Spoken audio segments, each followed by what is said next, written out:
Hey friends, Amber here with Yoga How To, and my question for you this week is, do you believe that to love and or to deserve is to worry?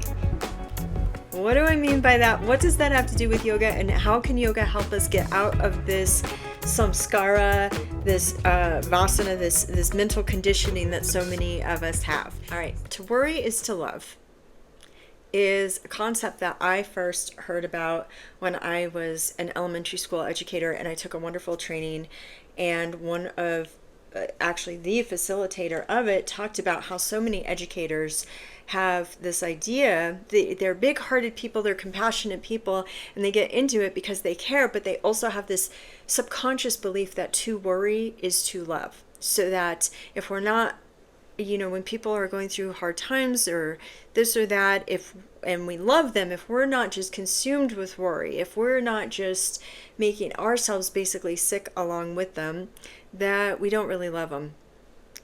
And it dawned on me at that time what a conditioning that is that I have picked up along the way, as many of us have, whether it's cultural, familial, whatever that thing is. It can show up in different ways in our lives, and this has come up as a topic with several friends lately, so I thought I'd talk a little about it because I think we can think that we don't think that. And in fact, I thought, when he first said that, honestly, I don't think it was an epiphany until later. I was like, I'm not one of those people who does that. And then I was like, it really permeates every part of my life pretty much. We can think that we believe something, but what do our actions actually show us? So think about when someone in your life is not doing well, whether it's a hardship in their world, whether they have something going on physically, emotionally, whatever that is. Are we able to support them and love them without feeling consumed by either guilt that we're not doing enough, which is a kind of worry, or worrying ourselves, staying up all night, making ourselves sick with worry too, or making ourselves so worried that we do so much for them that we make ourselves sick. This isn't to take away from the fact that sometimes there are responsibilities, certainly, but what is the emotional texture that we bring to our responsibilities as well? I have found that in my life, even with my dogs, this came to me. It was something I hadn't thought about in a long time, but one of my dogs was sick in the middle of the night. It was stomach. I don't remember if she was vomiting or had diarrhea, one of those fun, exciting things. For some reason, just the way it came to me and everything else, it sent me right into worry and thinking about, oh my gosh, what if this turns into this or that because of past things that have happened and this and that. So basically putting my past onto my present. And also there is this deep conditioning of, I can't just do nothing. Well, yeah, at the time of middle of the night, you can, and that's what you need to do unless you think it's time to go to the emergency room. The best thing you can do at that time, Amber, is do nothing, go back to sleep and get your rest so that then you're functional the next day and you can make the best choices for your dog the next day.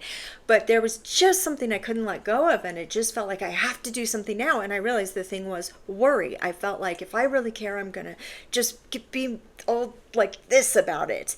And I missed out on a lot of sleep, and by the way, she was fine. But point being, I think not all of us, but I think a lot of us do this. By the way, this is not food on my chin, it is a scratch.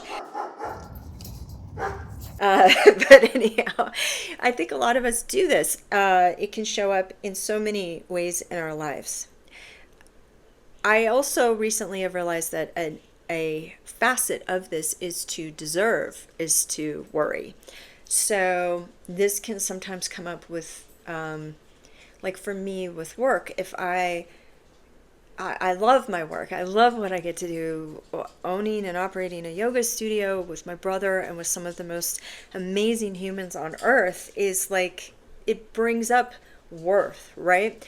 And so sometimes we feel like, I'm getting something I don't know if I deserve, which that's a whole other avenue to talk about sometime. But so I'm going to pay for it with worry. If I feel guilty enough or worry enough. And again, guilt is just, in a lot of ways, it's really an aspect of worry.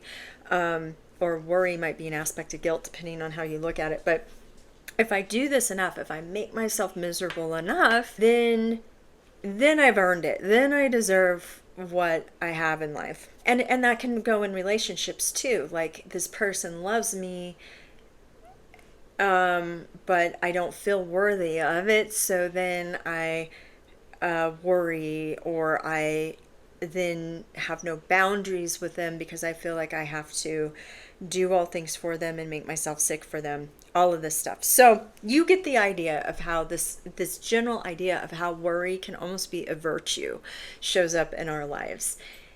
What would yoga say about this? Well, of course, it's going to say don't worry.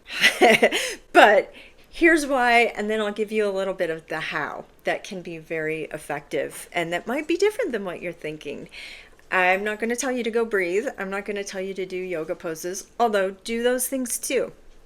All right, so the why should we not worry? It comes back to Brahmacharya. Brahmacharya, one of the definitions I've heard of it, heard that makes a lot of sense to me, is it is really conservation and wise use, discernment of how we're using our energy. And literally our energy, we have, if we're accepting yoga as the premise of how we see the world, then we must accept the concept of prana. And the energy that fuels us, fuels our bodies, fuels our thoughts, fuels our minds, it's everything. And so we have a certain amount of prana, and Brahmacharya tells us to be wise about how we use it. Well, when we are worrying, we are literally taking thoughts and beliefs that then become physical. Think of this. Worry then turns into our bodies as either adrenaline or cortisol. It becomes physical. This is how vibration becomes physical. So prana then gets converted into these stress hormones, especially with worry, because we're not just processing and moving on, we're stewing in it and we're staying in it. It's doing all kinds of cellular damage and other things to us. So in the meantime, we feel worse because we've taken our allotment of prana for that day and we've converted it into something that's how we used it. So if you have $100 worth of energy a day, this is what Brahmacharya is asking us, is how will you spend it? And I am blanking who says this. Someone compares Brahmacharya to continence. I think that's Reverend Carrera inside the Yoga Sutras, which is a good introductory. It's a great introduction to the sutras if you're interested. But he talks about how it's an idea of continence of our energy. So we think of incontinence, right? Leaky. We want to look, as people practicing yoga in the world, where is our energy leaking? And a leak kind of implies something that we're ignoring, or it's so pervasive we don't even see it. It's like not seeing the fish, not knowing it's in water because it's always been in water, that kind of thing. What I was saying earlier is our actions will tell us what we actually believe. So if you are like me, up all night, you won't let yourself get back to bed because you're so worried about your dog, even though you don't think you believe to worry is to love, your actions might be telling you that you do believe to worry is to love. In that situation, you can look at it and say, okay, that was a leak. That was a big pranic leak. We don't have to get in yoga, we don't have to examine it too much and think about why it happens or this or that, because it's only good so far as it's good. If we ruminate too much, then we're really strengthening that samskara and that imprint in our mind, because we're getting into, ooh, no wonder this happened, and I in this way and that way, and it can actually strengthen it. So it's enough, first off, just to be like, oh yeah, I do that, and here's sometimes I've done it, or to recognize when we're doing it. That's the next step. So this would be part of Pratipaksha Bhavana, which is when we have a painful or harmful thought, feeling, which, by the way, those lead to actions, we want to put the opposite in its place. Well, we can't do that until we recognize we're having it. Is worry and obsessively giving our energy to worry, to concern, to others because they're suffering, is it such a strong thing for us that we don't even know we're doing it? So first step in Pratipaksha Bhavana and through yoga practices is to slow down enough to realize, oh, I'm doing the thing. Here it is. I do that thing. I didn't think I did, but I do the thing and here it is. So that is step one. And once we start to notice it, then we can slow it down and make different choices. You can think about this ahead of time. What is a different choice? What is something that vibrationally is a little lighter, a little more freer?